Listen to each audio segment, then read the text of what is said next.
ማስተር አብነት ከበደ የሀገር ውስጥ ህክምናውን ጨርሶ ወደ ውጭ ሀገር ለህክምና ሄደ። አሰላሙ አለይኩም ወራህመቱላሂ ወበረካቱ። ውድና የተከበራችሁ የኤችቲዩ ቤተሰቦች እንደምን አላችሁ? እኔ ደህና ነኝ አልሐምዱሊላሂ ረቢል አላሚን። እንግዲህ ወንድማችን በጣም የምንወደው የምናከብረው የምስኪኖች ወንድም የድሃዎች አባት የድሃዎች አዛኝ የድሃዎች ርህራሄ የሁላችንም ርህራሄ ቀኝ እጃችን የሆነ መከታችን የሆነ ወንድማችን ማለት ነው ያው መታመሙ ይታወቃል ማለት ነው። አሁን የሀገር ውስጥ ህክምናውን ጨርሶ ወደ ውጭ ሀገር ሄዷል። ወደ ውጭ ሀገር ሲሄድም እና አዳነች አቤቤ በጣም ብዙ ሰዎች ከጎኑ ሆነውለታል። ከጎኑ የሆኑለትን ሰዎች እያመሰገነ ነው። እናንተም አመስግኑ፣ ሼር ላይክ እያደረጋችሁ፣ ሰብስክራይብ ያልሆናችሁ ሰብስክራይብ እያደረጋችሁ፣ ቤተሰብ ያልሆናችሁ ቤተሰብ እየሆናችሁ ማለት ነው።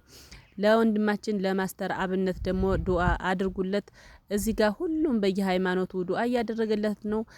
ኦርቶዶክስን በኦርቶዶክሱ፣ ሙስሊሙን በሙስሊሙ፣ ፕሮቴስታንቱን በፕሮቴስታንቱ ሁላችንም በየእምነታችን ዱአ እየተደረገለት ይገኛል ማለት ነው። እንግዲህ ሁላችሁም ዱአ አድርጉለት። ማስተር አብነት ማለት እንደ አንድ ግለሰብ ወይም እንደ አንድ ሰው የሚታይ ወንድማችን አይደለም። በጣም ትልቅ የሆነ ወንድማችን ነው። በጣም አሪፍ የሆነ በጣም ጥሩ የሆነ በጣም ጥሩ ልብ በጣም ሩህሩህ የሆነ ልብ ያለው ወንድማችን ነው ማለት ነው።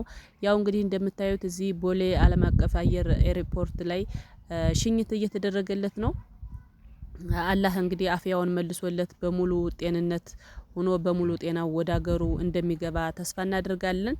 እንግዲህ ዩቲናስም ያው ሽኝት እያደረገችለት ነው። ያው እዚህ ጋር እንደምታዩት በጣም ልብ የሚሰብር ነገር ነው። እውነት ለመናገር ልጅቱ ራሱ ወላሂ ሲለያቸው ማለት ነው ሽኝቱ በጣም ያሳዝናል። ወላሂ በጣም የሚያሳዝን ነገር ነው። ደስታውን አላህ ያሰማን እያላችሁ ሁላችሁም በየእምነታችሁ ዱአ አድርጉለት፣ በየእምነታችሁ ጸሎት አድርጉለት ማለት ነው። ይህ ወንድማችን በጣም አስፈላጊ የሆነ ወንድማችን ነው። አገራችን ከምትፈልጋቸው ልጆቿ መካከል አንደኛውና ዋነኛውና ትልቁ ማስተር አብነት ከበደ ነው ማለት ነው። እንግዲህ ወደ ውጭ ሀገር አሁን ዛሬ ሄዷል ማለት ነው። በሯል። ያው ሽኝቱ እንደምታዩት ነው። ባለቤቱ በጣም ውስጧ ተነክቷል። ልጁ፣ ጓደኞቹ በሙሉ ሁላችንም አዝነናል ማለት ነው። እንግዲህ ሀዘናችን አላህ መልሶልን ማለት ነው። አላህ አስተካክሎልን ጤናውን ሰጥቶልን እንዲመለስልን ሁላችን እንግዲህ ወንድማችን ማስተር አብነት ከበደ ብዙዎቻችሁ በጸሎት ስታስቡ ነበር። አሁን ላይ ለተጨማሪ ሕክምና እንግዲህ ወደ ውጭ ሀገር ጉዞ እያደረገ ይገኛል። ታዲያ በዚህ ጉዞ ወቅትም ታዲያ የትራንስፖርት ወጪውን ሙሉ በሙሉ የኢትዮጵያ አየር መንገድ ኢቲ ፋውንዴሽን እንግዲህ በቢዝነስ ክላስ ማለት ነው እንደምትመለከቱት እኛ የተቀመጥንበት ቢዝነስ ላውንጅን ጨምሮ ከፍተኛ የተባለ ድጋፍን አድርጎልናል። በጣም ማመስገን እንፈልጋለን። እንዲሁም ደግሞ ሲልክ ሮድ አጠቃላይ ሆስፒታልም የሀገር ውስጥ ሕክምናውን ሙሉ በሙሉ እንግዲህ ስፖንሰር አድርጎት እንግዲህ ሕክምናውን አድርጓል። በርካታ ከፍተኛ የተባሉ የመንግስት አመራሮች ከጠቅላይ ሚኒስትሩ ጀምሮ እነ ክብርት አዳነች አቤቤ፣ ዶክተር ኤርጎጌ እና መስሪያ ቤታቸው እንዲሁም ደግሞ ዶክተር መቅደስን ጨምሮ በርካቶች እንግዲህ ድጋፍ አድርገውልናል። አፖስትል ታምራት ታረቀኝ፣ ኡስታዝ አቡበከር እንዲሁም ደግሞ ወንድም ካሊድን በደንብ ማመስገን እንፈልጋለን። አትሌት አማኔ በሪሶም ከፍተኛ የተባለ ድጋፍን አድርጋልናለች። ስማቸውን ጠቅሰን ማንጨርሳቸው በጣም በርካታ ሰዎች ኮሚሽነር በላይ ደጀን የአዲስ አበባ ወጣቶችና ስፖርት ቢሮ ኃላፊ በልዩነት የምናመሰግናቸው ናቸው። ምስጋና ስም ዘርዝረን አንጨርስም። ነገር ግን ሁሉንም ለምስጋና እንግዲህ ከሕክምና በኋላ የምንደርስበት ይሆናል ብዬ አሁን ላይ እንግዲህ ብዙዎችን አላመሰገንኩም፣ ስምም አልጠራውም። ሁላችሁም የኢትዮጵያ ሕዝብ ምስጋና ይገባችኋል። እናመሰግናለን። ወንድማችን ታክሞ ሲመጣ ደግሞ ሙሉ የምስጋና ፕሮግራም የምናዘጋጅ ይሆናል። እናመሰግናለን። በጣም የሚወዳት እንደ አይኔ ብሌን የምጠነቀቅላት በጣም ሚሳሳላት ታናሽ እህቴ ነበረች። የኔን ጃኬት ትለብሳለች፣ የኔን ሹራብ ትለብሳለች። በቃ እኔ የሚያደርገውን ነገር ነው የምትለብሰው። በጣም ነው መወዳት፣ በጣም ነው በቃ ጥሩ ቦታ የሚሰጣት። እሷን በጣም ትወደኛለች። በጣም በቃ ሁሉም ነው የምንወዳትና አንድ ቀን የሆነች የሻይ ቡና ብር ማዘር ሰታኝ፣ ያችን ሻይ ቡና ብር ይዤ የሆነ ሆቴል ላይ ቁጭ አልኩና ደወለች እኔ ጋር። ማሙሽ ነው የምትለኝ። ማሙሽ እንዴት ነህ ስትለኝ ደህና ነኝ አልኳት። ልብስ የለኝም እኮ ለምን አትገዛኝም አለች። ገንዘብ የለማ ልብስ ለመግዛትና ሆቴል ላይ ቁጭ ብያለሁ። ማዘር 100 ብር ሰታኝ ነበር በደንብ አስታውሳለሁ ጊዜውንና ልብስ ግዛልኝ ስትለኝ የሆነ ልብስ የሚሰሩ ነጋዴ ጓደኞች ስለነበሩ ከነሱ በዱቤ ለመቀበል እሷን ላለማሳዘን ስል ምንም ችግር የለም እኔ የኔ እናት እዛ መሳላ ነኝ ብዬ ቀጠርኳት። ከዛ ትመጣለች ብዬ ጠበቅኩ። ትመጣለች ብዬ ጠበቅኩ፣ ትመጣለች ብዬ ጠበቅኩ። ለካ እሷ አርፋለች እና እግዚአብሔር ይመስገን፣ እግዚአብሔር ይመስገን። ይህቴ ማረፏን ሰማውና ሆስፒታል ሮጬ ሲደርስ የነበረው ትንሽ ትንቀሳቀስ ነበረና እጄ ላይ አረፈች። ሌላኛው ፈተና ገጠመኝ ማለት ነው።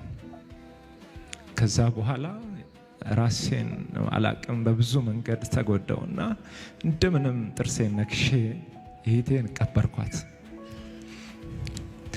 እግዚአብሔርን ግን እንዲህ አልኩት፣ እህቴ ስትሞት በልብ መምታማ ነበር የሞተችው።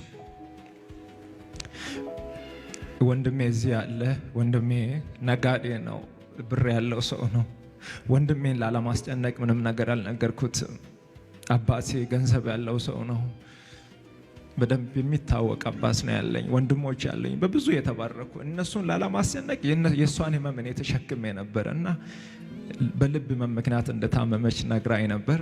ከዛሬ ነገ እግዚአብሔር ገንዘብ ሲሰጠኝ አሳክማታለሁ እያልኩ ሳላሳክማት አረፈች።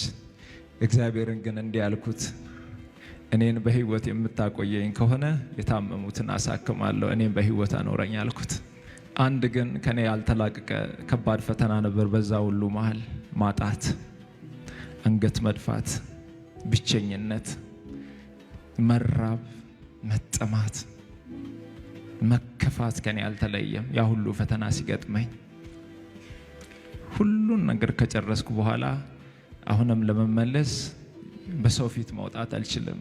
ኪሴ ባዶ ነው፣ ቤቴ ባዶ ነው፣ ህይወቴ ባዶ ነው። እግዚአብሔርን እንዲህ ማለት ጀመርኩት፣ ትላንት የሰጠኸኝ አንተ ነህ፣ ትላንት የባረከኝ አንተ ነህ። ሲሄድም እያየህ ነው፣ በነገር ሁሉ አንተ ትክክል ነህ።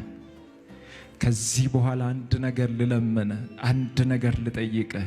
እግዚአብሔር አምላክ ሆይ በሰጭነት በረከት ባርከኝ። እግዚአብሔር ሆይ ኪሴ ሙሉ ይሁን። እንዲህ ብዬ እግዚአብሔርን ጠየቅኩት፣ እግሬን የምትፈውስ ከሆነ በእነዚህ እግሮቼ ቆሜ አንተን አገለግላለሁ አልኩት።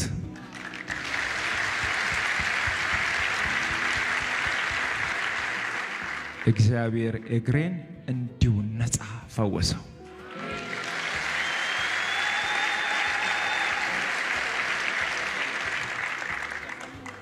የሚታይ ከሆነ ይታያል። እዚህ ጋር የጠባስ